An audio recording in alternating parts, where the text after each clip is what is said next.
I just want to show you right quick what I'm doing. Now, let me show you an example. You see how they are together? So, yeah, you don't let them grow like that. It's a bit tedious. It's going to be very tedious, especially depending on. Now, the thing is, I'm going to tell you the best thing to do is water from the bottom. You see, this is a cell tray I have them in, but water from the bottom, and they won't get like this. And the longer you let them grow like that, they'll get up like that. So it's a little bit more tedious, but you're going to have to take each one of them off individually, and just for notes, so you won't be worried.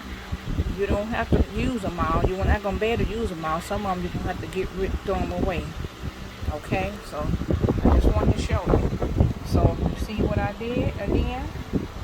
I took them apart easily, but you kind of take your time and take them apart. What you do when you grow them, when you do a transplant them, that's what you got to do. You can't let them all grow when you put them in there.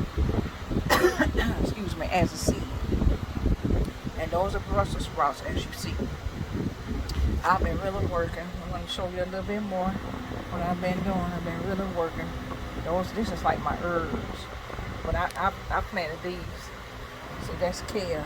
I had to take it loose because I let it get too, go in there too long inside the thing. So I had to take them apart and replant them. All right. I just wanted to show you that right quick. Bye-bye.